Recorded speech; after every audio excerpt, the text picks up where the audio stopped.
G'day, this is Spacies, and you're listening to the SEGA Lounge. Yes, I said SEGA, not Sega. Suck it up.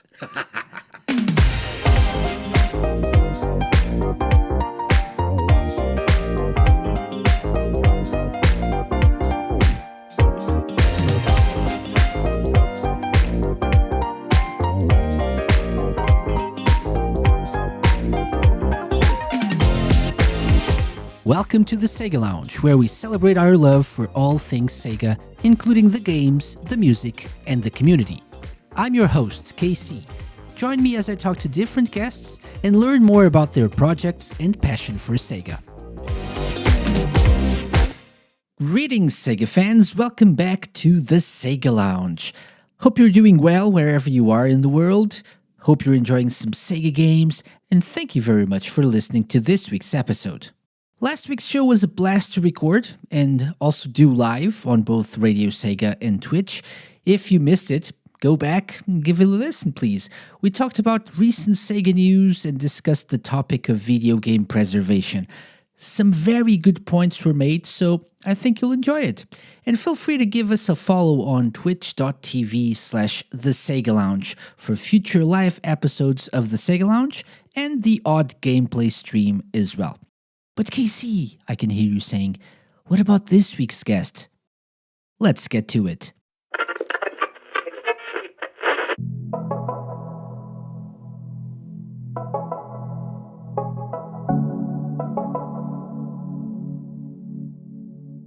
This week, I'm joined by Brian Costelloe, aka Spacies, a former SEGA Hotline employee, longtime gamer, and social media personality with a huge following. Brian's on the lounge to discuss his Aussie gamer roots, tell us some stories from his time at SEGA, and take on our brutal challenge. How does he fare? Take a listen to find out.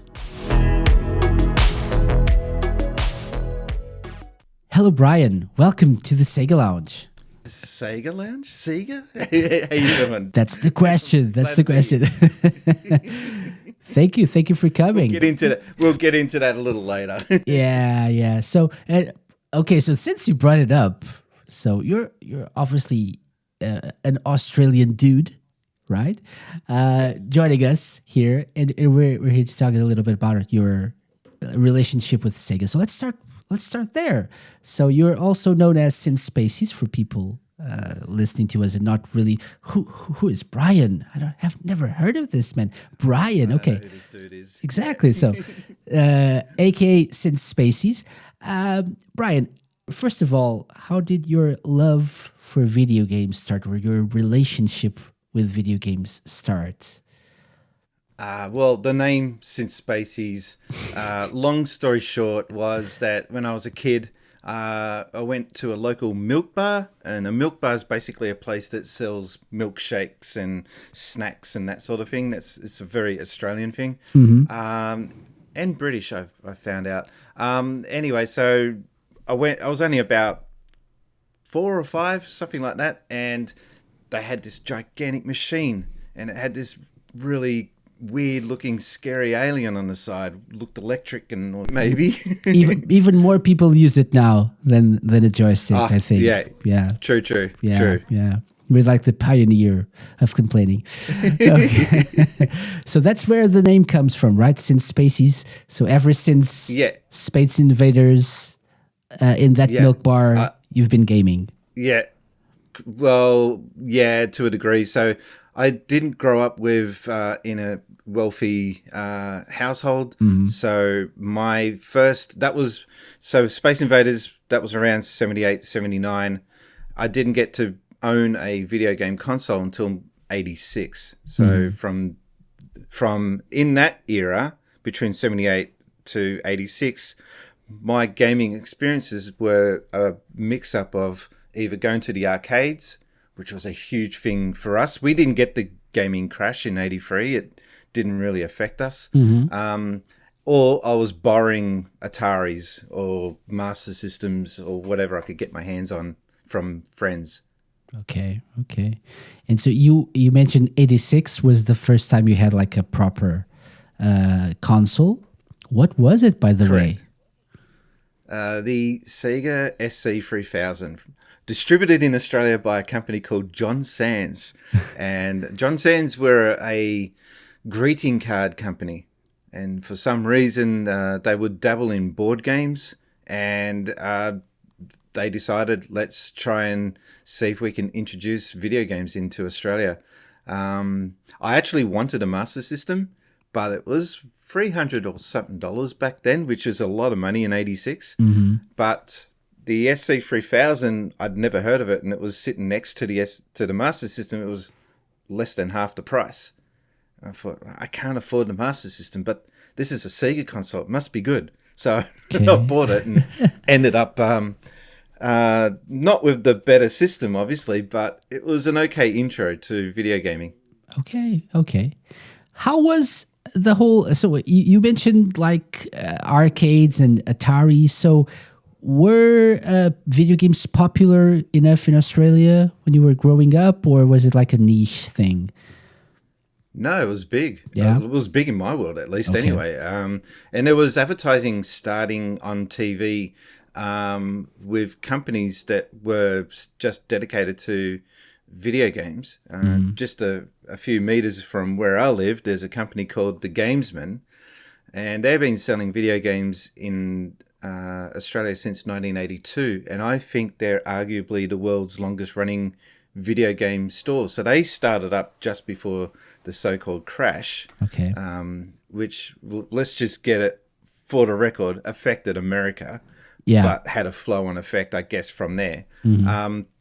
But that, as I said, that never impacted us. Those guys made a killing with Donkey Kong, which is another game that was the first time I saw a D-pad was Donkey Kong. But yeah, video games were huge. Arcades were everywhere. Fish and chip shops, news agencies, they all had an arcade machine out the front. Even just walking to local grocery stores, there was an arcade machine of some kind out the front. It was big. Okay, excellent. Yeah, because the history and the experiences of people with video games, depending on the country, vary. I remember, for example, in Portugal, was a little bit of a niche thing also because at some point, because people and families weren't that wealthy here, so not everyone was able to afford like having a video game console, and so probably the Master System and the Mega Drive changed that a little bit and made it a little bit more mainstream, but still video games were expensive. I remember growing up feeling like having a new game was like a big deal because they were not cheap at all. It was the same here. So my SEGA SC3000 computer, we'll just call it the SEGA computer from here on, those games were $40 back then, which was a lot of money. Actually, even now, if you ask me to pay $40 for a game in 2023, Australian dollars, of course, I'm still sitting here going, oh, do I really want that game? Back then, $40 was the equivalent of about 90 now, or maybe even 100. I don't know. So it was very expensive. And but I remember there was a lot of people that I grew up in my area that were tradies. They had a tradesmen. They had a lot of money coming in because tradesmen here in Australia are very, very popular. And they're always, if you can find a good tradesman, you treat them well.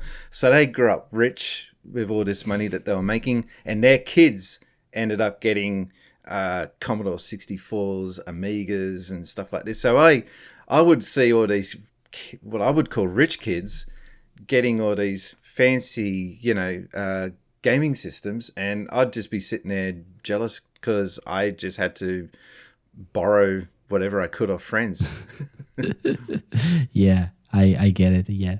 Okay. So at some point in your life, you started working at SEGA as well, right? That's right. Would you like to tell us how that? 1991. Yeah. How did that happen? How did that come to be? So have to go back to 1990. Around 1990, I was creating a fanzine called the SEGA Times. And a fanzine is basically a fan-made magazine, hence the name fanzine. And it was just a really rough magazine that I would put out once a month. I tried to do it once a month. And it was just of articles that I would grab from all the magazines I was buying, and I would compile them together and also do my reviews. It was just basically a magazine that I'd put out all by myself. I'd do the illustrations or the articles. I'd put it all together. It was a very, very labor-intensive thing that I would do, but it was also something that was a great learning experience. And so I would send those magazines off to SEGA because I would be ringing up the SEGA hotline that we had here on a regular basis and speaking. I'd end up getting transferred to the marketing manager here in SEGA Aussiesoft, or Aussiesoft it was just called back then. They were the distributors of SEGA machines here. And I ended up on a weekly basis talking to the marketing manager and asking him about what new games are coming out and what's happening in the console industry, and I've been trying for months to get a job there. Okay. I wanted to leave school. I didn't want to. I was in year 11 at the time, and I didn't want to go through to year 12. I had no interest. I was bored at high school. There was really nothing for me there. It was my main energy and focus was on video gaming. But I would eventually go through to year 12, and I left, and it was only about a month I was out of work, I guess you could call it, which I guess most people go through when they first leave high school. And my dad came in one day and he says, I think you need to go out and get yourself a job now. I think it's time. And I was like, yeah, okay, I know. By this stage, I had been spending months applying, trying to get something at SEGA. And I was giving up at this stage. But the phone rings, and it's a new manager. I've never heard this voice before. And she says, so you're the one that's been sending in these magazines? And I said, well, yes, I'm the SEGA Times. That's me. She goes, okay, I need you to come in. If you're interested in working here, I need you to come in and we want to meet up and have a chat. And all they asked me was, have you played Alex Kidd in Miracle World? I said, yeah, I finished it. She goes, great. Yeah, and she goes, can you read and write? I said, yes. You're hired. that was the interview. But the fact that I could prove and show and demonstrate that I finished Alex Kidd in Miracle World was enough to get me across the line, because everyone that phoned had that game built into their system at that stage. Yeah, that's amazing. That's in itself. It's just like an achievement, completing Alex Kidd in Miracle World. So yeah. Well, I don't know if you're familiar with Alex Kidd in Miracle World. I am. Yeah, that's why I'm saying it's an achievement in itself, I think.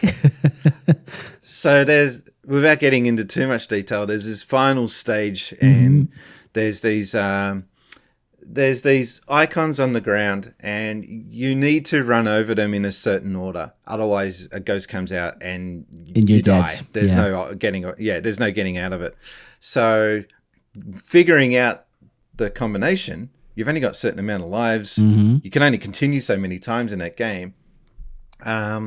So we played it. We didn't call the SEGA hotline. That was another thing. I figured this all out just with me and a friend down the road, and we were trying to figure it out. And I suddenly remembered seeing something somewhere that the Japanese don't read the same way we do. They read from right to left and up from top to bottom. So I grabbed that pull screen and I wrote down all the icons, and we decided, let's try it that way. And that was what got us across the line. Oh. So it was like a big brain moment, I thought, anyway. Sadly, I know that combination now off by heart. But not sadly, because that got you a job, so nice. Oh, well, yeah. Nice. Sun waves moon, sun star moon waves fish star fish. There. God, oh God. Oh, sorry, crown. I got to remember the crown at the Crown. end. Okay, nice, nice, very good. And you got a job at Sega, working for the hotline. Yeah.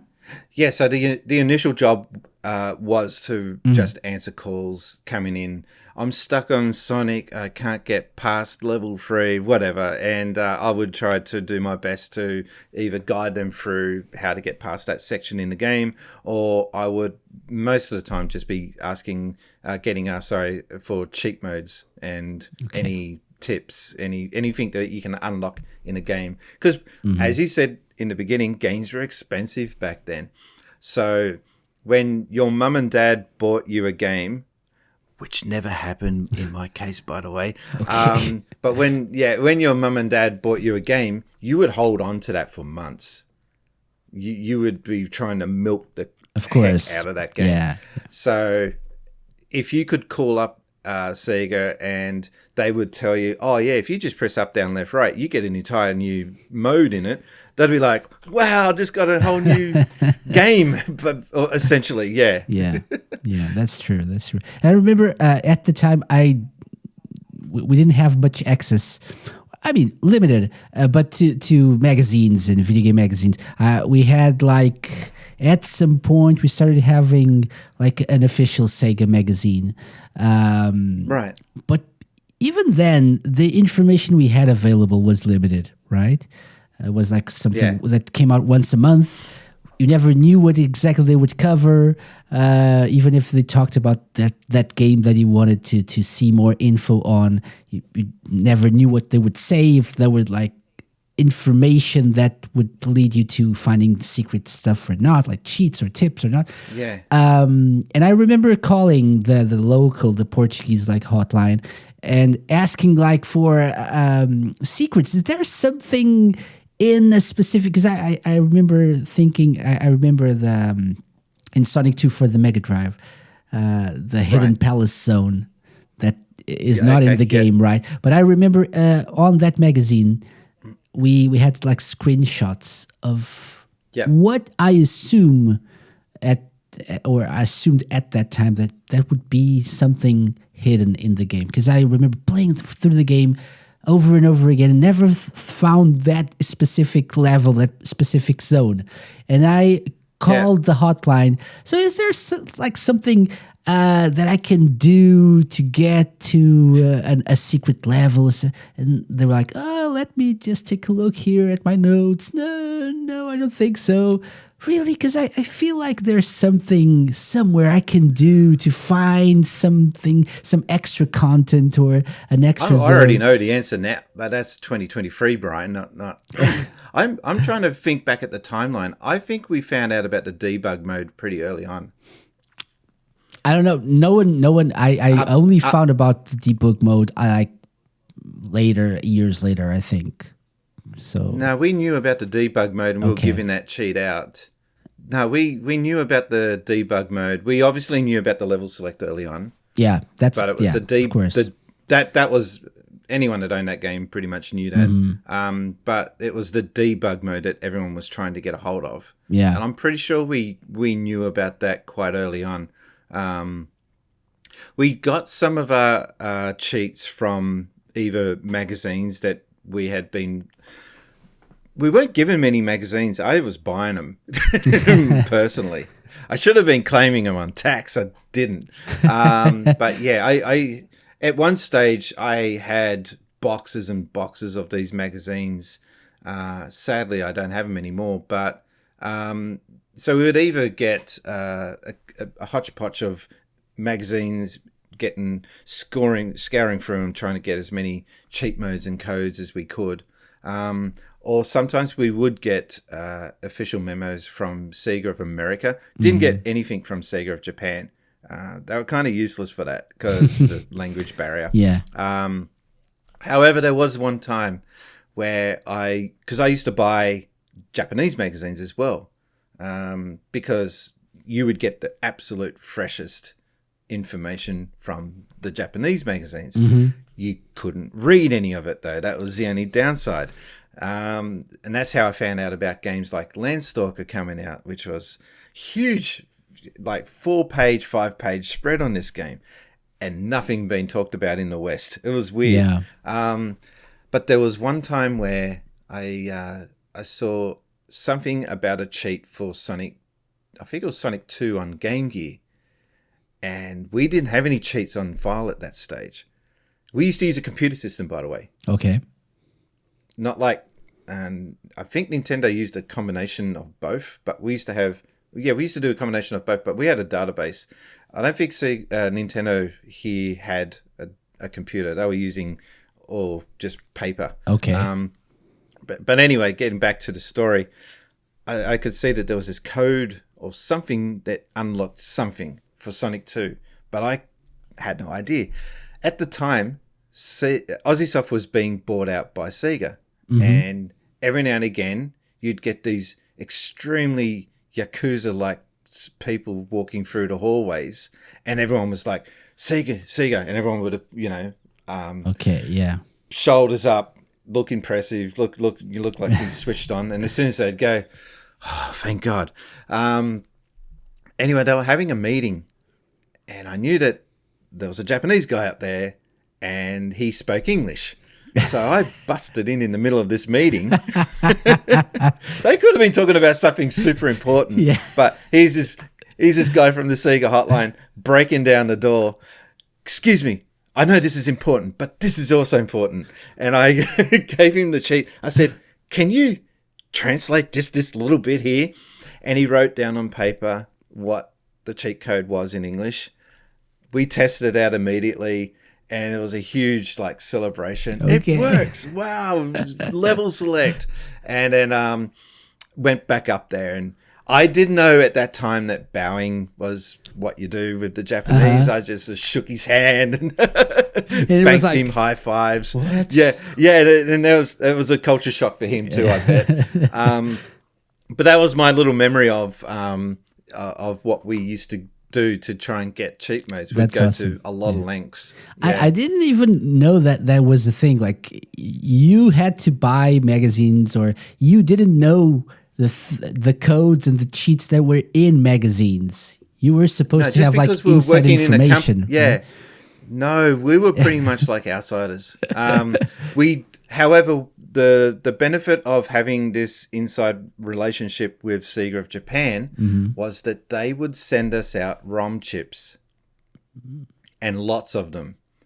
And we would get access to a lot of Master System, Game Gear, and Mega Drive games that were either not finished or in early stages, or had just been released, and we were getting some final stage ones. And that was fun. Okay. Because the first time I saw Sonic was not on a cartridge. That was on a ROM board that was being placed into the Mega Drive. And that was the first time I'd seen a ROM board. I was like, what the heck's this thing? He's just plugging in this circuit board exposed. And it's not like the size of a cartridge. Yeah, it's quite tall. It's quite tall because it's got a house up to 8 or more chips, I think. And they're removable. You put them in.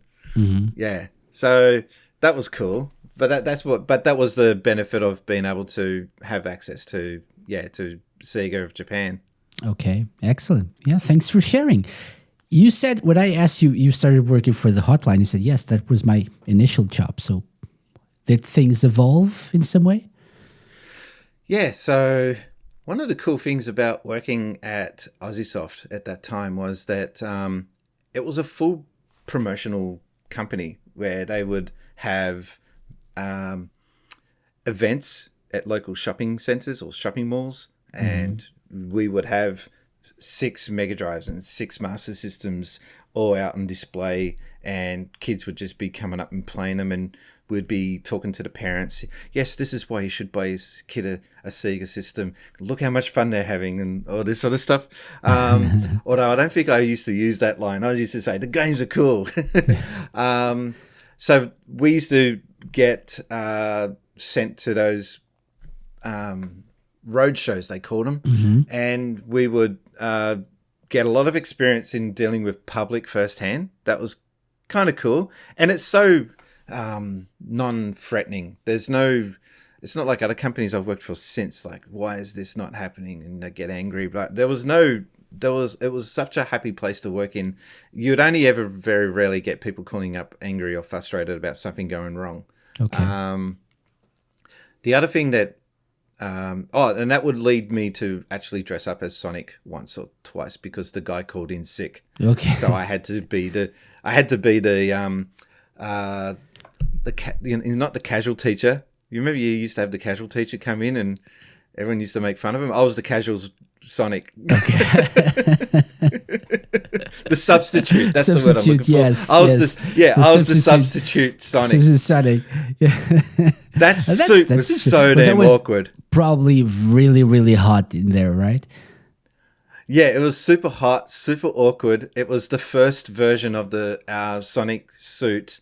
Hard to get photos. There's very, very few photos of that suit now. But the centerpiece, like the chest and all that area, it was all fiberglass. There was no flex whatsoever.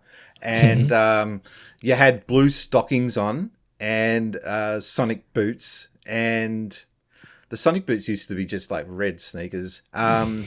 And it kind of looked cool, but by today's standards, hokey. Yeah. Probably like weird eyes or something. No, the eyes were actually kind of cool. Yeah, really? And but the later version that they came out with had a little fan in there, and the eyes looked a little bit less creepy. Yeah. But the other thing that we would do would be write video game reviews for a magazine called Megazone. So SEGA or Aussiesoft, they saw Megazone as an opportunity to buy that magazine and use it as a way to put the message of new games coming out. That was their way of connecting with customers at that stage, because there was no internet, there was no TV shows that were around at the time. So there was no way of communicating to gamers about what was coming out except relying on what magazines were publishing. So what a better way to grab full control of that than to buy a magazine and operate it internally. So the only downside to that was that the SEGA reviews tended to be more favorable. Of course. We used to review Nintendo games. That magazine as well. Okay. Which is quite interesting, reviewing for the opposition. So it was like it wasn't an exclusively Sega focused magazine. Okay. Not initially. It later became SEGA Megazone. Okay. Because everyone knew that it was a very heavily Sega focused magazine at the time. Okay. But when it became SEGA Magazine, that's actually when I left. And I went to work for another magazine called Hyper Magazine. But that was only freelance contributing. But that was fun because that was my initial spark, was seeing all these magazines. Magazines in the 80s were kind of crud. They weren't that great, but it was in the 90s, 90, 91, when magazines started to become a little bit more professional and slick. Their layouts started to become a little bit more interesting and refined in how they looked. And I just remember seeing these magazines coming out from both UK and the US and thinking, that's what I want to do. I want to become a reviewer and just do this full time, which for a short time I kind of almost half did. Yeah, it was cool. Awesome. Yeah. So you wrote for the magazine. That's amazing. Yeah, I remember we had Megaforce here for like a little bit over 2 years, perhaps. I still remember. How similar, Megazone, Megaforce, but that was exclusively Sega. That was like only Sega only, and it was. I don't know how it wasn't an official. It said it was like the official magazine of Sega, but I don't know how hands-on Sega were, because it was distributed by like a famous external company. Yeah, the one that published like Disney comics and stuff like that. So I don't know exactly how biased they were or not, but I still remember to this day the first issue had like Echo the Dolphin, like the cover of the game. Oh, that's a It's little like, later. Okay. yeah, so it was Yeah. like 1993, I think, was the first issue of Okay. that. There were other magazines, but that was the one that I remember being like the official Sega one that I to this day remember still. And yeah, and that's where I remember seeing games like Echo and even I think Sonic 2, which was before the magazine came out, but they still had like an issue dedicated to Sonic 2, Sonic 3 later. So, yeah. Okay. Okay. For me, the big magazines at the time were EGM from the Okay. US. That had, I don't know how they got a hold of half the information they got, but they were always putting out 90% reliable information. Sometimes they'd put out stuff that you'd look back at now and like, that never happened. What the hell were you publishing? And the UK had CVG plus G, Computer Video plus Games, and they also had Mean Machines, which I Exactly. have to say, Mean Machines, which later became Mean Machines SEGA, so they did the same thing with that.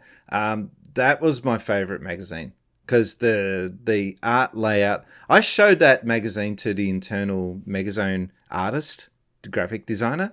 She cringed. She couldn't stand the layout. She hated it. And I said, you might hate this, but this is what we want to see. Okay. So suck it up. Change your way because the way you're doing the magazine, the Megazone, is not what I would call appealing to people my age, Yeah. which was 18 at the time. So, She was it was too like formal. more like Yeah. more too formal, right? It's like a classic like, classic layout. Yeah, you're not writing an essay for a 40-year-old to read Yeah. about the commercial problems or the political problems in your city. This is video games. This is supposed to be fun, zany, out there, and also informative. And you're just not hitting the mark. Like one thing that I used to hate seeing was when they would do, say, for example, a review on Street Fighter, but they would use incorrect font for the logo. And that used to do my head in. No, I want to see the Street Fighter logo. That's what I'm here for. Yeah. Okay. Excellent. And so you wrote for the magazine. Did you end up like reviewing big games or something that you would consider like a big game? I would say I had my own column in that magazine, which would be just about rumors and upcoming console releases. I would review things like Desert Strike. I don't think I got any cover reviews for Megazone, though.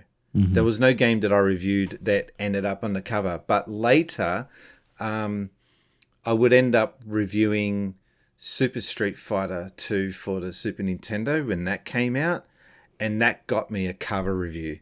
And I went to great lengths to get that game. It was $160, which by today's standards is insane to pay for a video game. But I would pay that, which ended up being not a bad thing because I got paid $200 for that review. So I made coin. Okay. But the fact that I got a cover article was it wasn't lost on me at the time. Yeah, no way. of course. That was such a big deal. Of course. Yeah. Okay. So at some point you left the company, right? Did you Yes. kept working in the video game industry somehow, or did you leave it altogether? Nah, sadly, so the shifts they were changing all the full-time staff members at SEGA from full-time to part-time, and I needed full-time. I couldn't afford to just be on a part-time basis, and I needed bills. I needed to pay bills. So based on that, in hindsight, I should afford it, but I didn't know my rights or anything back then. I was just a dumb kid just out of high school, still just all I cared about was video games. So I left, and I was poached by the Gamesman, the company just around the corner. And I ended up working at the video game store there for just a year and a half or so. But after that, then I fell out of the industry. And the industry just wasn't big enough in Australia to have multiple options. It was just niche in that way. Yeah. Yeah. Okay. Because by that stage, the arcades were kind of dying. Opportunities were drying up. Kind of sad, but that's just how it was. And I ended up working in just normal, regular retail after that. Okay. Okay. So we'll get into how you got back into the Sega of it all in a little bit. But so you obviously have a big, deep connection with Sega. Can you rank like top 3 of Sega games of all time? Why are you doing this? Why are you doing this to me? Why? Why don't people like to do top 3s? Okay. Imagine I said you can only pick one. Maybe that's easier. I don't know. Is there like a number one? A gun to the head. But I do it to my guests too. So this is just now tables turned. It's only fair. I'll let you pick a top 5 if it's easier somehow. No, top 3. We'll keep it to top 3. Okay. So it's got to be a official Sega published game.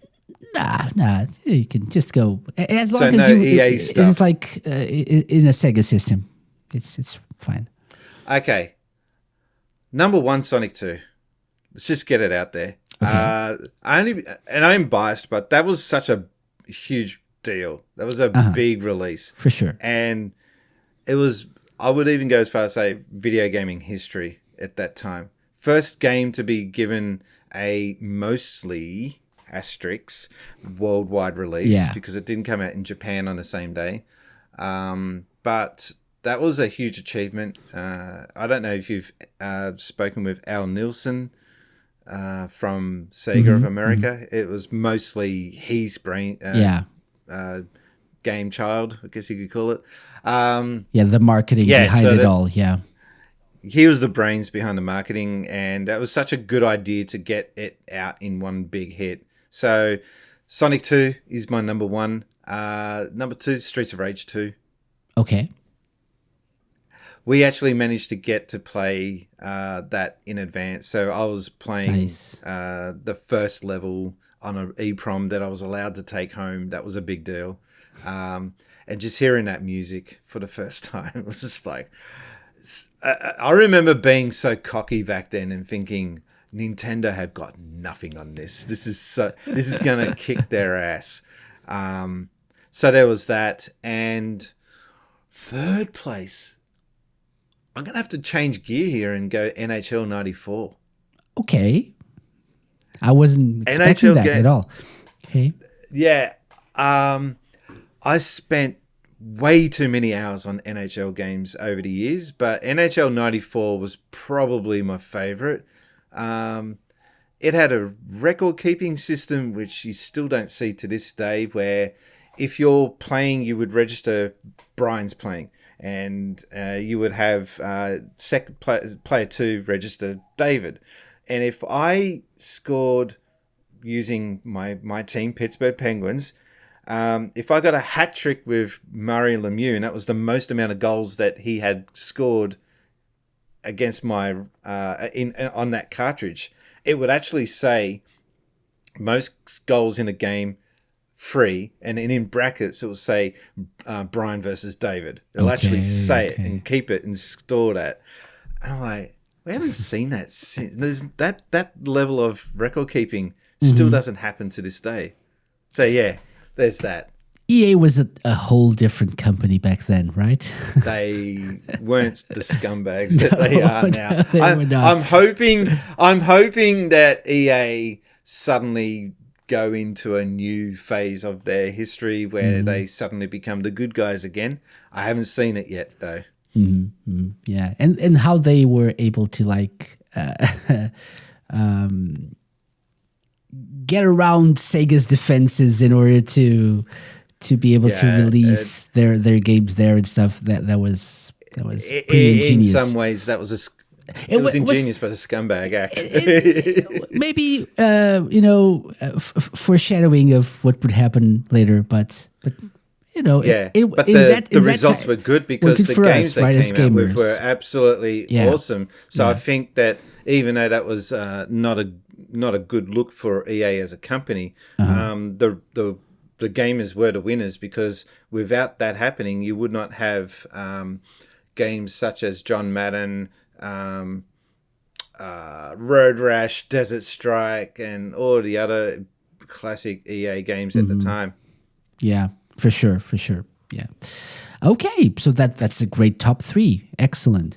Have you been keeping up, so let's change the gears a little bit here. So you are now streaming, you are very active on social media, you're into the whole gaming thing again. Did you ever stop playing games at some point? And now never. Okay, so that wasn't something that changed. I see some people, they go, oh yeah, I fell out of games there for a while, and I look at that and I go, sorry, that doesn't compute. I got no idea what you're talking about. I've always been interested in mostly the tech and how it gets used. So the first thing that fascinated me with Space Invaders all those years ago was the fact that you were maneuvering something on a screen. And then later I saw games where you could actually put your initials in the game. That's cool. You can actually get a thing called a high score and actually put your name on there to brag about it. And then these little incremental improvements and changes over time, I would note that, and that would be something that would impress me and fascinate me. So quite often I will play a game, I will suss out the gaming mechanics. By the time I've figured out what I think is most of the gaming mechanics to that game, I will kind of tune out and then move on to another game without even finishing it, which is kind of sad. But I'm mostly interested in, gaming mechanics and neat little novel, interesting things that some gaming designers use in their games to make them stand out. That's what fascinates me. So I never wanted to be out of the industry, but unfortunately that's life just happens. where I'm at the moment. Life happens. I've got bills to pay. So I figured there's this thing called YouTube. That's got to be my way to get back into the passion for creating something for gaming and getting involved in other gamers and having those conversations with gamers. So I decided I want to start up this gaming channel, but I've got no equipment. I've just got a laptop, which is crap, and I've got a microphone from Disney called Sing It Mic, and I've got a camera, which is just a handy cam. I don't know what I'm doing here. So my first video, you can see it. There's no lighting. You can see the microphone shadow all over my face. The audio was okay because I had that Disney Sing It mic. It was a USB mic that actually worked surprisingly well. And I didn't know how to sync up the footage from the game with the audio of my voice. I didn't know anything about all that, so it's a little bit out. But I thought, I'm going to put this up. I don't care if it's good or if it's bad. I just want to get this going and get started. So that's how I got started on. That's how I got started with content creation, video gaming content creating. Yeah. Okay, excellent. Okay, and so that was born out of the desire of, connecting with other gamers and getting back into like the video game medium. Yeah, because I missed. Because we used to sit around at the SEGA hotline and at the Gamesman and just talk about, did you see that new game coming out? Or did you see the design on that cover?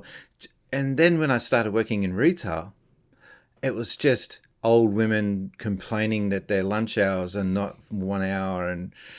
it just like dealing with bloody normies, you know what I mean? And I hated it. They would be mostly interested in, oh, did you watch the latest episode of Farmer Wants a Wife or on TV? And I was like, I got to get out of here. This is doing my head in. I can't talk to these people. I got nothing in common with them at all. So that was my desire, was to get back into discussing gaming with other gamers. So that was my main drive. Okay. That sounds great.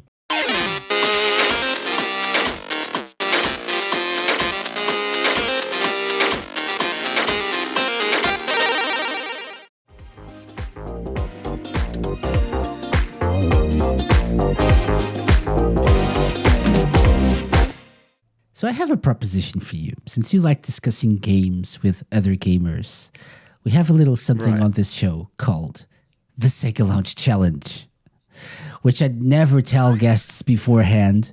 That's why that's a surprise. I'm noticing. Full disclosure for people listening in, it's early in the morning for you, so you got up a little bit early it's on 10 a Saturday. now. It's okay. I've had my coffee. It's but okay. We can move on.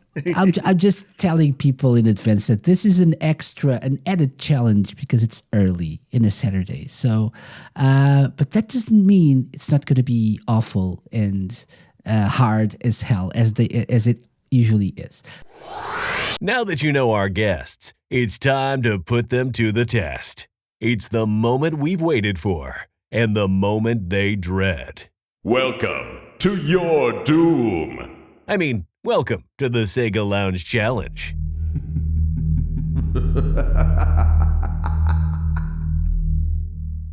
So what is the SEGA Lounge Challenge, Brian?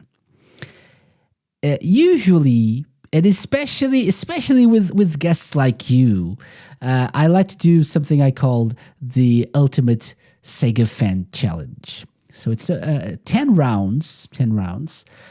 Some are like trivia questions related to Sega games. Some are musical rounds. So I have 10-second long clips of songs from Sega games, and you have to guess where they're from, the game they're from. Okay. All in all, you can score up to 20 points. But if you get a 10-point score, that's like amazing already. So perfect. Okay. The beauty of this is, in these 10 rounds, you can pick between easy or hard questions. One or an easy question, a correct answer, obviously, gets you 1 point. Hard question, 2 points. So for the first round, it's a question, trivia question. Which one do you want? Do you want an easy question or a hard question? We'll start off easy, just to see what easy means. Smart. That's smart. Okay. Yeah. To see what easy means. Yeah. Okay. That's a good point. Okay. So, nice. Let's start with this one. I love this. This is a classic. This is a SEGA Lounge classic. I think you know this. I mean, upon starting a game of Space Harrier, what words are you greeted with? Are you talking about the arcade version? Yeah, like an audio clip that says something. Welcome to the Fantasy Zone. Get ready. Okay. Yes, of course. I'm going to give myself a tick on that. Okay. You don't know the amount of people that gets this wrong. So, yes, of course, that's it. Space Harrier was one of my favorite games from Sega. The music especially really resonates with me on that game. Oh, it's amazing. Sad that we did get a spiritual successor, but it's just that new one that's come out on Apple iOS or Apple Gaming. Have you seen the one by Yu Suzuki? Yeah. Remember the Air Twister, right? Air Twister. That's Air Twister. Yeah. It's just like not the same. But it's not. It's interesting though. It's interesting. It's fun. fantasy, yes, but it's not the fantasy zone. Yeah. Yeah. We should get. I think that could be a good one to maybe think about releasing in VR or something. Could be interesting if done right. Maybe. One day I'll get into VR. Me too. Yeah. Okay, 1 point. Well done, Brian. Good start. Run the board. Yeah, I'm not going to get a ducky.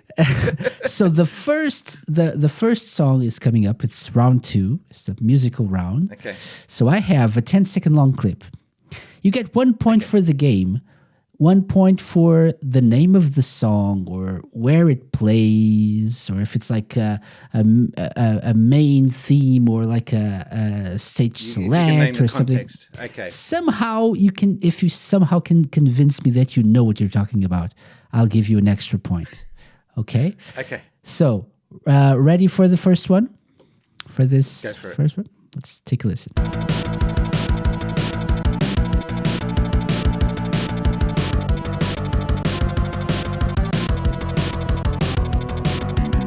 Oh, so short. Afterburner. So Afterburner. The refueling. No, it's not the refueling. No, I'll stick with refueling. I don't think that is. That's just a really haphazarded guess. Would you care to be a little bit more specific? The bonus stage then? In terms of the game. Oh, I said Afterburner 2. Sorry. No, it's Afterburner okay. 2. You said Afterburner. Okay. That's okay. Yeah. But which version of Afterburner? There are loads of versions. You recognize like the melody the main or something. bass line. Yeah, the Yeah, bass line. I got a feeling that's not an arcade version. And I don't think that's the Mega Drive version. Mm-hmm. Any idea? It's not Saturn because the Saturn would have been the Mega Drive, the arcade version. Mm-hmm. 32X? No, 32X was arcade as well. Nah, I'm going to tap out on that one. Okay. So, I'll doesn't matter.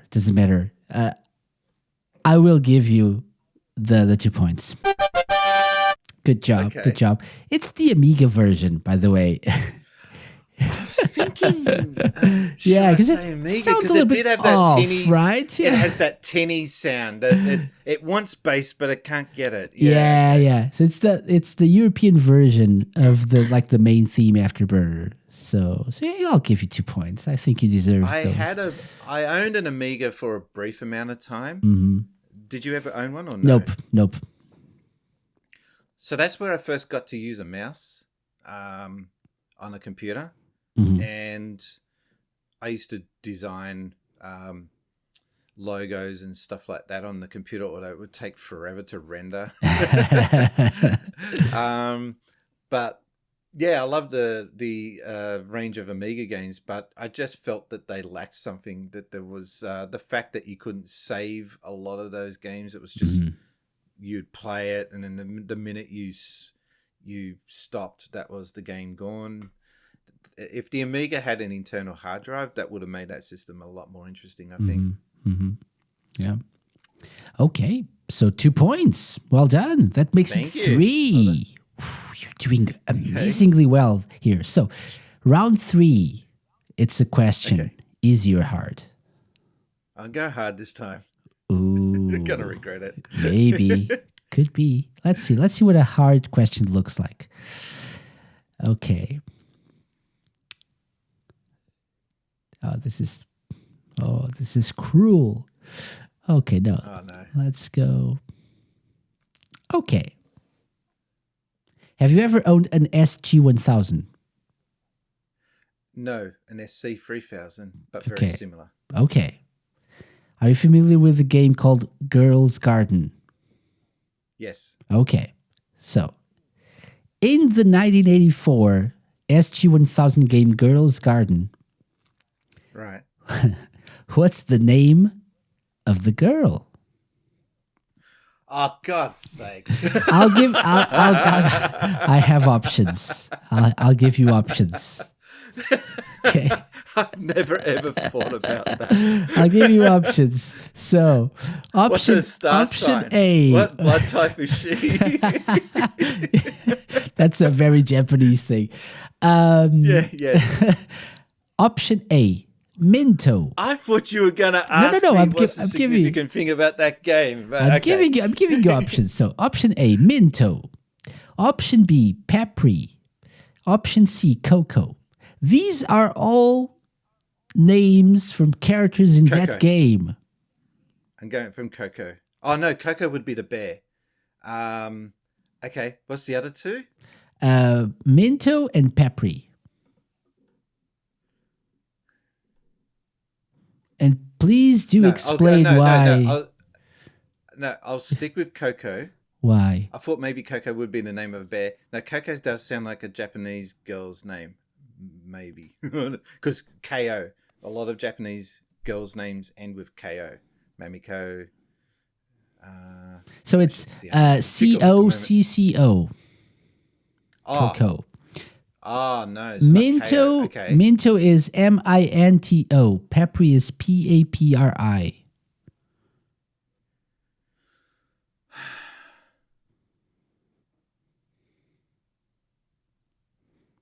right. Well, based on that spelling, that doesn't sound like a girl's name. I will go with Minto. Minto. Option A. Minto. Yeah. There's actually a suburb here called Minto. It's not a great place. Sorry, everyone from Minto. So, final answer. Mino. We pronounce it Mino. Sorry, go on. Okay. Is that your final answer? Yeah. Yes, I'm locking it in. Okay. Your answer is suspense. Incorrect. Come on. Okay, yes, it's Papri. So Minto is the boyfriend. So Papri must collect flowers to give to Minto. The boyfriend. Peppy sounds like Peppy sounds more like a boy's name. That's why I didn't go that and way. Coco is the other girl that's trying to steal Papri's boyfriend. So right, so that's the story. That absolutely hussy. It's the best plot to any video game ever. I was just going to say, who knew that a basic game like that had such an in-depth backstory? Exactly, and you're a girl trying to win back or trying to keep your boyfriend from going to another girl, and you have to go to the forest and evade bears in order to pick flowers because that's what every boy wants. They want flowers from their girlfriend. Yes, of course. So do you know the significant thing about that game? Yuji Naka's involvement, like the first game that he worked on. Yeah. That's one of the other. Oh, I shouldn't have said anything. That's one of the. If you had went with that, that would have been. I thought as soon as I heard Girls Garden, I thought, okay, he's going to ask. Okay, what's the significance. I think that's one of the easy ones I have around. No, it's one of the hard ones actually. Would have been easy for you. Good thing I didn't go with that. So no points in this round, but still 3 points. Let's go with our second music round, okay?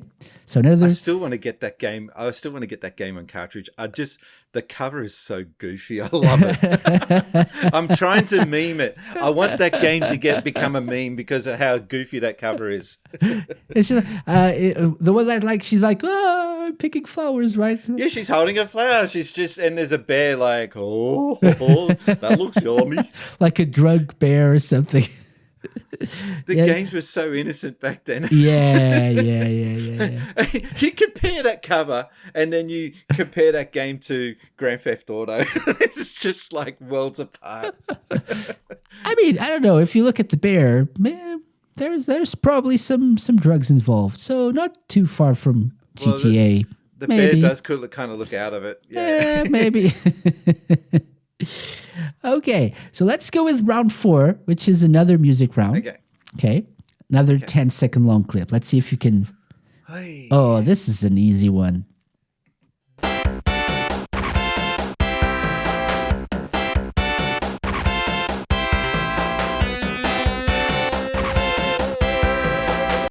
Oh, wait, hang on a minute. Hang on. No, it's Sonic 2. But you're going to ask me what stage. Probably. If you want to.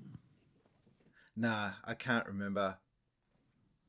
My mind's mush at the moment. It's not. Or what happens in that later on in the stage or game. something.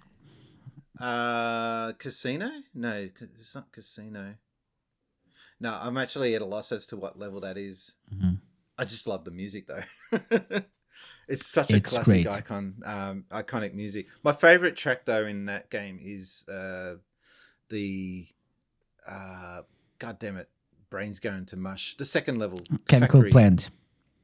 Chemical Plant. Yeah, Sorry, yeah. That I love that track. That just, Iconic. especially when they remix it now. Yeah, that stage was when we played that at the SEGA hotline. That was me thinking, SEGA finally have figured out Sonic's meant to be fast, and all of those loops. Yeah. Where it gets so fast that he ends up off the screen. Exactly. Stuff like that. That was amazing. It's just like, yeah. and to me, I remember thinking, SEGA finally get it.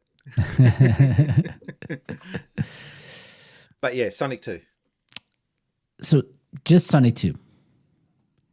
Sonic 2. No guesses. Sonic the Hedgehog 2, sorry. Yeah, but so in terms of zone or stage, you want to just like hazard a guess or no? I can't remember. I did play it on the stream a few weeks back, but I've forgotten that particular level. Okay. I'm not one of these ones that nerd out on little intricate details about the stages, etc., etc. Like the stage names go over my head. Okay. So no points for the stage. So you can only get 1 point now, and your answer is Sonic 2. Yes. So the Mega Drive version, obviously. Yes. Could be, but is it? It is. Yes. You got me second guessing myself. That's part of the challenge. All right. So, Yeah. but the actual stage. So it's Metropolis Zone. Zone. It's like yes. before you get it's closer to the end of the game, before Sky Chase Zone, before you get on the plane on the tornado. It's good that they have an upbeat track towards the end, because that game And that stage is not really tiring. That stage isn't really that much fun, to be honest. It's 3 acts. So you want something in the background. It's and you want something in the background hard, urging you on. Yeah. So it actually that's like lots of gears going on, like steam and stuff. I feel like it's the perfect song for that kind of level. Somehow in my head, it makes a lot of sense. Yeah. Okay. So that means 1 more point, 4 points. You only need 6 more, Brian. You're getting there. We're almost halfway there. We're going into round number 5. So easy or hard? We'll go easy. Easy. Okay. Okie dokie. I'm going to get some points banked. Okay. In Persona 5. Right. Okay. That was a decent reaction. Right. Okay. In Persona 5, what is the name of the group formed by the protagonist and other characters as a way to enter people's hearts? The Phantom Thieves. That was very quick. We're very quick to answer that. Are you sure? I'm hoping it's right. Phantom Thieves. Can I lock it in? Yeah, lock it in. Locked. This better be right. Otherwise, I'm going to be so embarrassed because I've got Persona 5 Japanese version over there. I've got Persona 5 Royal. I've got Show and Tell. I've got this. Okay. Nice. Yeah. So it better be damn right. So you went from Phantom Thieves to I think it's right. To it better be right. So Yeah, because you got me second roller guessing coaster of emotions. Good. 1 point. Yes. Okay. The Phantom Thieves of Hearts, if you want to get the full name. But okay, that's yeah, it. yeah. Well done. Very good job. 1 point. Good job. You're crushing this. Okay, time for another song. Yeah? Okay. Shall we? Okay. Okay, let's take a listen.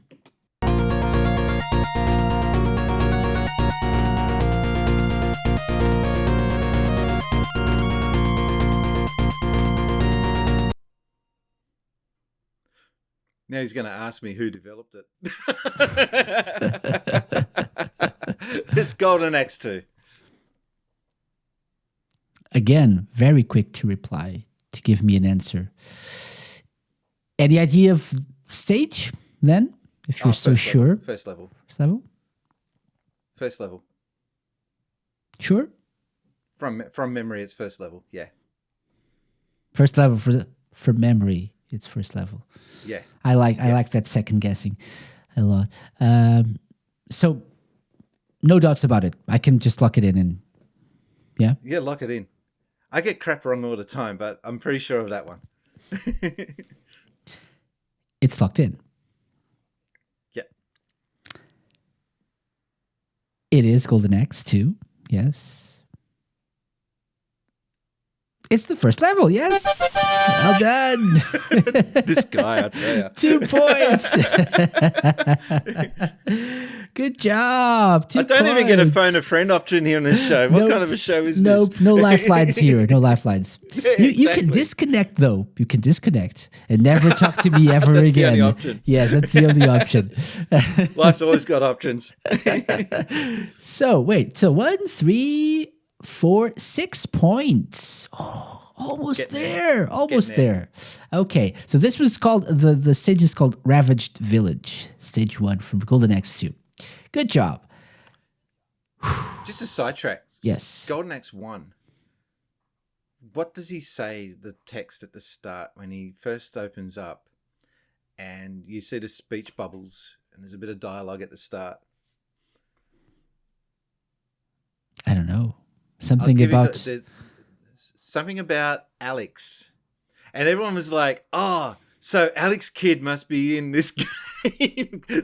But it's Alex. Oh. Alex's name gets dropped, and everyone was trying these conspiracy theories that Alex Kidd has been murdered in Golden Axe, and you're...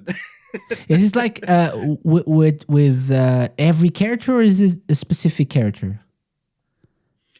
No, Because that's with any character you with pick. any character? Any character Okay. you pick has the same dialogue, yeah. Oh, okay. Because they have like their own Yeah. backstories.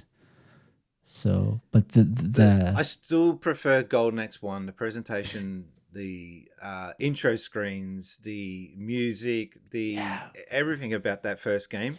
I think a lot of people there's a lot of people that like Golden Axe 2 more. I have to go with Golden Axe 1 just because it was presented so damn well. Especially those black and white character reveals. Do you know what? They're so damn good. Things have changed a little bit, through the years, but I still prefer Golden Axe. That's still unchanged, but I also have a soft spot for Streets of Rage 1. A little bit more than Streets of Rage 2. I recognize it's the better game, but... Oh, yeah, totally. But there's something about the music in in Streets of Rage 1 that is more jazzy. I don't know. It's maybe it's nostalgia. I'll take I don't both. know. Yeah. Can we have both? Yeah, exactly. Okay. So, round 7. Easy or hard, Brian? Okay, we're getting there. We'll go hard this time. Okay. Good choice. So, we always have to talk about Shenmue at some point. Are you familiar with Shenmue? Very. Very? Okay. I've been to the Boita Street. Oh, I've actually been nice. here in real life. Excellent. Yeah, I've got a photo of me holding the watch from the game on the Boita Street. Excellent. And that was like, My wife is like, "What are you doing? What are you what are you doing?" I'm like, "Shut up! I'm nerding out. Just let me have my moment." This is a huge geek moment for me. Yeah. But yeah, I've been to the street, and no one on the street knew about Shenmue. They had no idea what we were talking about. Okay. I think that's kind of changing. I think they're kind of catching on to all these Westerners going there wearing the jacket. Couldn't find the jacket. I wanted to buy the jacket, but that was just. But funnily enough. In the game, you've got all these people selling bomber jackets. That's still a thing there. Yeah, there's the store is there, like right? the game. Yeah. Yeah. Yeah, awesome. If you go there playing Shenmue Bingo, like get a bingo card and tick off all the things, you'll tick off bingo no time. Because you spot the tattoo parlor, the barber shop, the florist, sailors. Yes, you do see sailors. It's kind of funny going there in real life. Excellent. That's amazing. That's something I would love to do. Yeah, at some point. One day. Yeah, one day. It's on my bucket list. Okay, so since you're familiar with Shenmue, our hard question is, in Shenmue, what do you think it is, Brian? Any guess?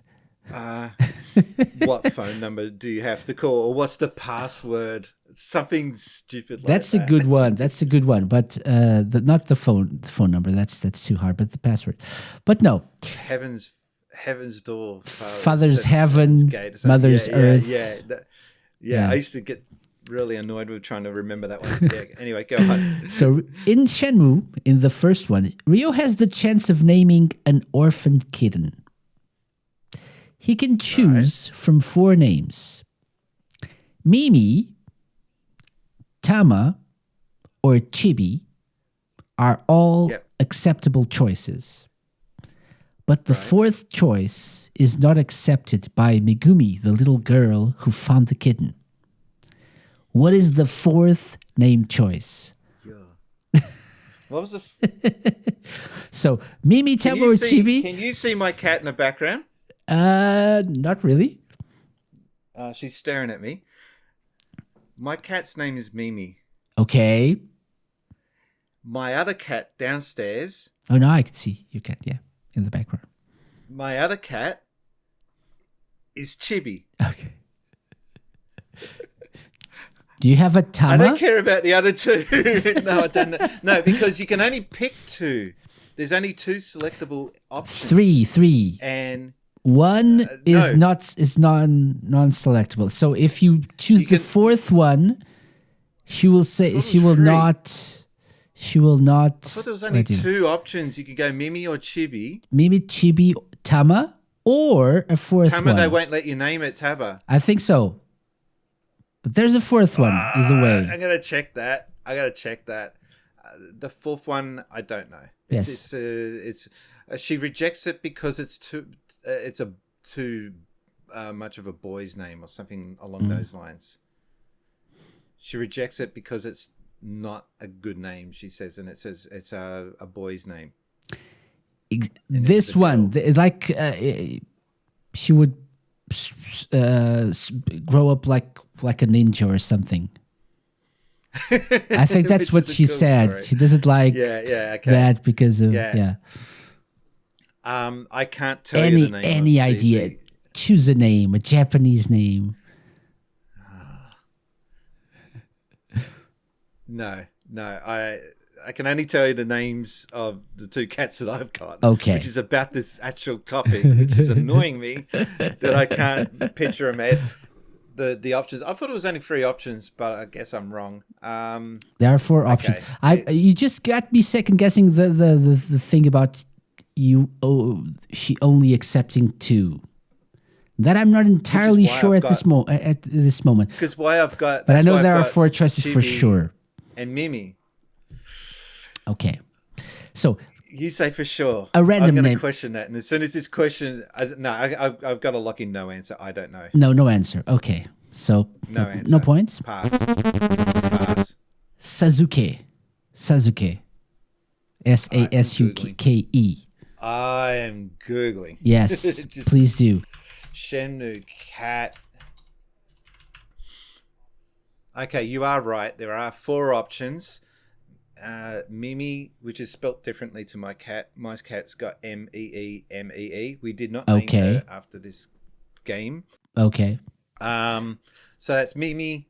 Chibi's on the right. Mm-hmm. Suzuki is on the left, and Tama is at the bottom. Yeah. And Suzuki is I think you're right. She says she says like a ninja. Yeah, it's like too strong or something. Yeah. Okay, it was a hard question. Into that more later. It was a hard question.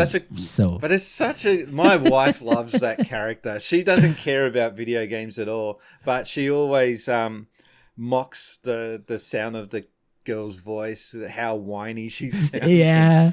We should name it Chibi. That's true. Have you ever played it in Japanese, like the voice acting? Shenmue 2, yes. The first one, no. I have not. I have. Yes, because Shenmue 2, we had the European release on the Dreamcast was with Japanese voices. So right. only in Japanese. You only got the American the English voices with the release on the Xbox. So and I actually got the Dreamcast version. Okay. So which only came out in Europe as well, I think. Japan and in Europe. Yeah. So the US missed out. Yeah. That was so and bad. they released the Xbox version with English voices, so it kind of turned out all right. But I've actually had the voice actor for Ryu Hazuki. Yeah, Corey Marshall. Yeah, he's a great guy.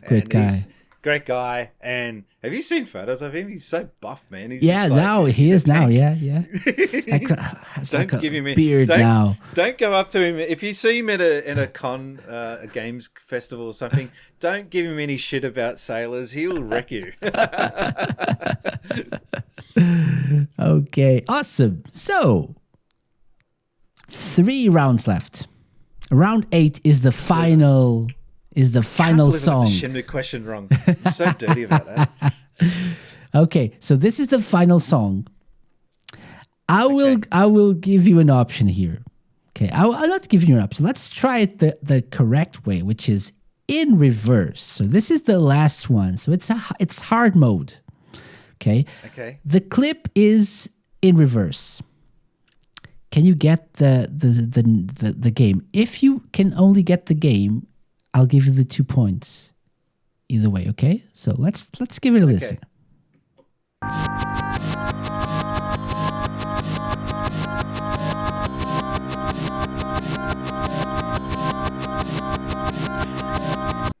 What the hell?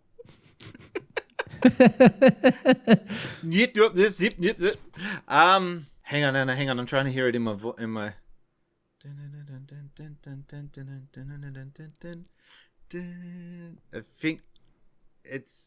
I think I got this. Okay. Hang on. Is it hang on? Are you asking me to hang on or? No. Is it the game Hang On or Super Hang On?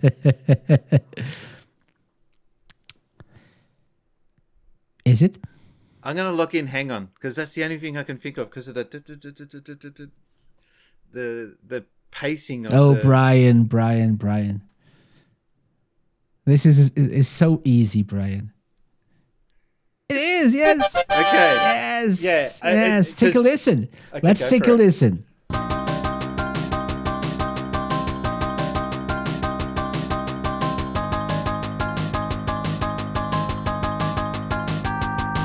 It's not that different, right? But I had to unpack the beats, the ditty, reverse it in my head, but then I had to place, all right, where is that song from? And then, hang on, yeah.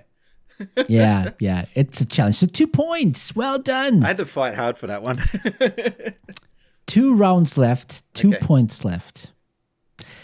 This is how it works. Round 10, so we have 9 and 10, 2 questions. Round 10 is always hard. Okay. So you can either try to go for a hard one now and try to, get the 10 points. How many points have I earlier? You have 8, so you need 2 more for the 10. You can either try for let's one go now hard. and then Let's go two, or hard. Yeah, let's do it. Okay. So we have two hard bank. questions left. That's what this means. Okay. What is the name of Opa Opa's brother in the Fantasy God's Zone sakes. universe? I don't know, Rodney. Think about it. It's not that hard. The Fantasy Zone universe, right? You have a little character like a little spaceship called Opa Opa. If he had a brother, what would we call him?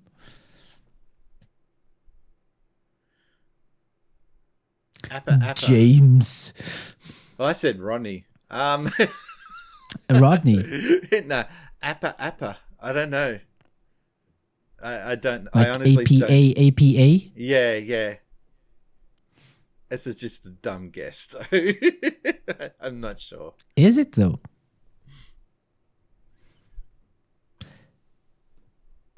Final guess? Yeah, that's final lock it in. answer? Yeah, that's it. Appa. That's all I got to go with. I got nothing.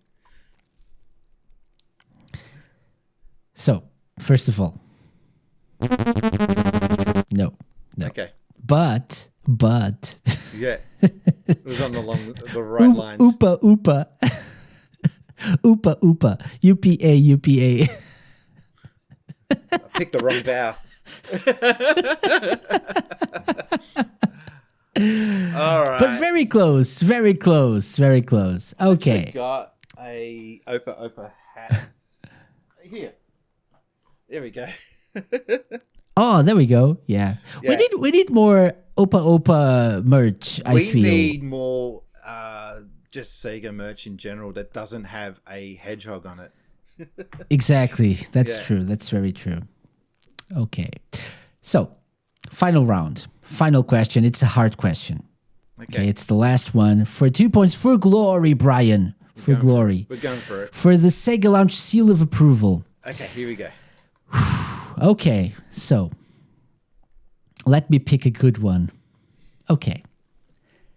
Released. Think about this. Even if you don't know what I'm talking about, think about it. Okay. Released only in Europe. SEGA Game Pack 4-in-1 is a compilation of 4 games for the Game Gear. Okay? SEGA Game Pack 4-in-1. Included in this compilation was a simple tennis game. Who was the umpire in this game? The most obvious answer would be Sonic. However, I got a feeling that that's going to be something that's just a curveball. I'm going to go... I actually don't know. I can't recall screenshots for this game. I'm going to guess Robotnik. Because that would be a goofy...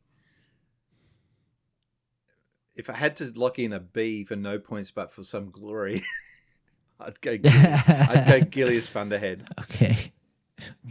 And if that turns out to be the right answer, I'm going to be annoyed. What's like your gut feeling answer? What's like your immediate answer would Tails. be like Tails. why? Because again, putting Sonic in there would be just too obvious. Because I got if you're saying Would it though? If you're saying this is meant to be a hard question, and you put in what color Do you know the game? Do you know the game? No, I don't. So it's hard. So it is hard, but again, we just touched on the topic of how fascinated and obsessed SEGA is with Sonic, that it's just such an easy, obvious answer that it would be Sonic. So I'm thinking, well, if this is meant to be a hard question, then I'm thinking it's not Sonic. It's got to be either Robotnik or Tails or Gilius Thunderhead or any of the other IPs that they've got. You're overthinking this. So, what's your answer? You bastard. All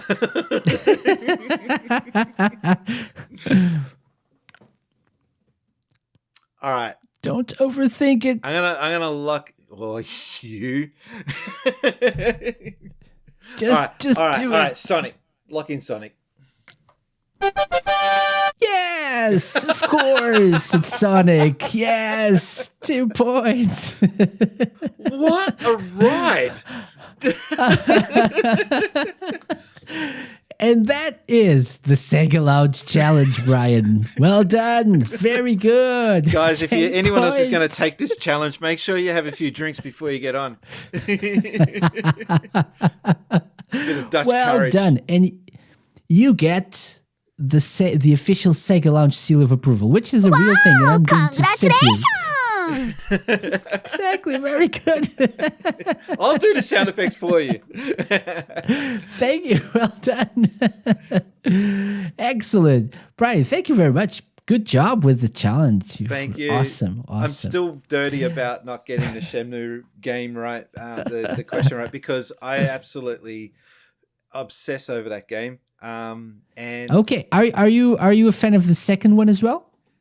yeah, to a lesser degree, but it's still got the Well, same. we'll try a bonus question for the kicks. Okay, go for it. Okay, this is one of the hard questions that I ask a lot. Yeah. In Shenmue 2, Yeah. what morning task does Ryo have to perform every day at Manmo Temple? Airing the books. Balancing and airing the books. Yeah. There we go. And it there we go. because it's so easy to mess that up. Yeah. QT, you can't run. If Yeah. you run, you're sure to have a QT section. So yeah. my See? Shenmue story is that before I got a chance to visit Japan, and I've been now many times, Mhm. the first time I got to go to Japan, I had just finished playing and completing Shenmue for the first time on a Dreamcast. And I just was so obsessed with this game because it was unlike anything I had played. It was so endearing. Exactly. And such a beautiful game. And I get it. People play it. Oh, this is boring. This is just Cupboard Simulator 2000. I get it, but I get it now. Yes, But now I get it. At the time, no. But at the time, there was nothing like was it. mind blowing. Yeah, And so I just loved the attention to detail, and it particularly ran true with me even more because I got to go to Japan and I was having Shenmue moments. The light switches, oh my god, that's just like Shenmue. The streets, it's just like Shenmue. The shops, it's just like Shenmue. It was like the amount of things that I could cross-reference back to the game was just insane. It was so good. I think a lot of it still holds out. So if anyone has played Shenmue and you're thinking about going to Japan, do it because you'll be having these Shenmue little flashbacks yourself. Yes. Yeah, for sure. Yeah, excellent. So, by the way, we haven't touched that much into the whole channel and what you've been doing. So, would you like to tell us and anyone listening not familiar with what you're doing in terms of content creation, what your channel is about, what you've been doing online, So I have a channel called Spacies, funnily enough, and I haven't been doing a lot of YouTube content lately because one, I don't have any ad revenue at all from YouTube, so it's kind of disheartening. It's not about making profit. It's just like it's just nice to see something come back from spending all those hours and putting those videos together. The most successful video that I've had on there was the discovery of the SEGA World statues, the Sonic and Sally statues that was found in a junkyard. So that got the attention of IGN. If you search SEGA World statues, my name comes up. That's how big of a deal that was, that video. So I've been doing that since 2016, but lately it's kind of funny. I thought when I saw Twitch for the first time, I thought, what a stupid idea. Who wants to sit there watching people play games? And then I kept having I people had the say, same reaction. Yeah. and I had someone say, "No, man, you got to do it. You got to do it." So I took it on as a challenge, and I found myself enjoying it way more than YouTube. Which is not to say I don't like doing YouTube. I just like the immediate connection with people watching, the whole interaction, and the lights going off when I get a new subscriber, the alerts, and the dumb comments in chat live. I can react to them. I can kick people out if I want, and just the general good nature of the chat in Twitch. So it's hard to get an audience on there. The most I've ever had at one time was I had a raid of 250 people. And I thought I would freak out with an audience like that, but I actually found myself just pretending it's just one person that's very active on the typewriter. Typewriter, did I say that? On the keyboard. But you know what I mean? Just typing a lot. And on average, I get about 10 people watching if I'm lucky. So, yeah. So that's what I'm doing is Twitch and also over on Twitter. And with Twitter, I'm testing out a new thing where I do video replies more now. So if you're following me on Twitter, expect to see my face more often over there. You might unfollow me because of that. That's awesome. And so people can find obviously all the links to everything that you do on the show notes, but since Spaces is really hard to find. Yeah. Really hard. The reason why I like that handle is that like I got a friend who is a regular on my channel, Top Loader. But when you search Top Loader, you get washing machines. Okay, makes sense. Yeah, makes sense. But since Spacies, Top Loader, yes, it's very unique. You type in Sin Spacies, you get either Kevin Spacies or me. Yeah, I don't know about that. Okay, don't know about that connection. Yeah. Exactly. But okay, but it also makes people wonder, what does this mean? Why do you have this username? Right. So Spacies is a nickname that we gave to Space Invaders, same as sunglasses is sunnies. Pinball machines are pennies. It's everything is IES here in Australia, like ending up. Yeah, and it's just makes sense to us. Yeah. We shorten everything. I think at some point I made the connection, but then I went to your website and you explained that the first game was Space Invaders. So that's what I thought, but I wasn't really sure because. For some time, Spacies, what's Spacies? Oh, yeah. We shorten Space everything. Invaders. We don't call a bottle shop here a bottle shop. It's a bottle-o. Service station, petrol station, it's a servo. It's everything's short. Cigarettes, awesome. No. Ciggies. Ciggies, yes. That's what I know. or we call it durries. That's the other word we call cigarettes. Okay. So, Brian, I have one final question for you. It's been a lot of fun having you on the show. Hopefully we can do this again. But this is the important question I ask all of my guests. So you probably know about blast processing, right? Yes. So in the US, SEGA said that the Genesis had blast processing. So my question is, if you could add blast processing to anything in the world, what would it be and why? Politicians, because crap doesn't get done fast enough. So get your local MP, add blast processing, and maybe all those things you've been campaigning about for years and years and years might get done sooner. That's a winner idea there. Winning idea. You heard it here first. We need to get blast processing in the White House or in your local, or here, Parliament Hill. Parliament House. Awesome. So that's it. Very good answer. Canberra could do with some blast processing. That place is slow. So politicians now with extra blast processing. Now with blast coming processing. Soon. I'm going to vote for that. Coming soon to a Parliament House near you. Brian, thank you very much for coming on the show. It was really a blast to have you. Thank you for doing this so early in the morning, for waking up a little bit earlier to talk to me. No, David, it was all good. Thank you for hanging on till midnight to do this, because it's midnight your way, or now 1 a.m. or 2 a.m. It's 2 a.m. almost, but it's okay. Sorry, it's fine. It's was a pleasure. It was a pleasure. So let's do this again some other time. For sure. Maybe not this week. Some other time. No, for sure. Okay, let me sleep now. Thank you. Thank you so much, Brian.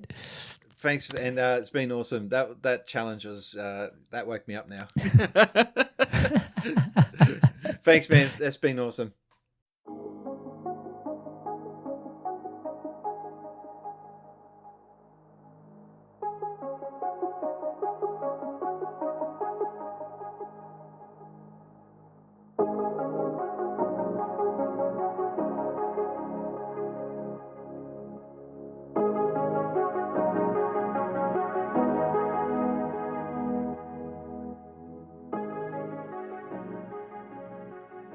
A big thank you to Brian for coming on the show. It's been an absolute pleasure to get to know him and to have the privilege of hearing some of his stories.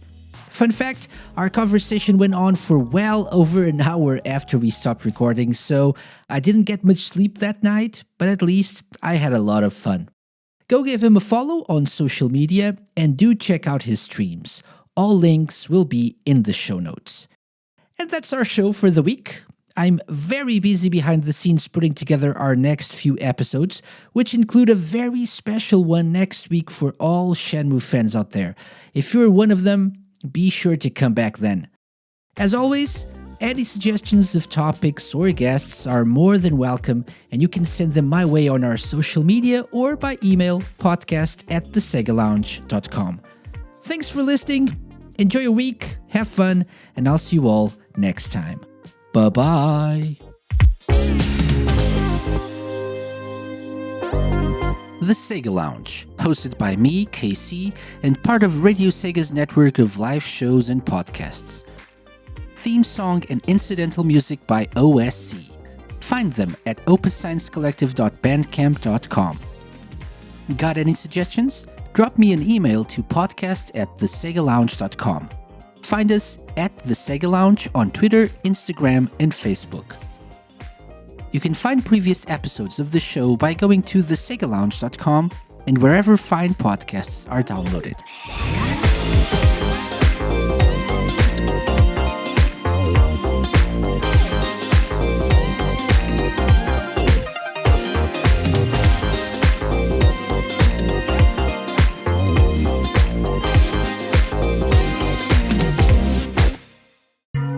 A Mixed On Productions podcast.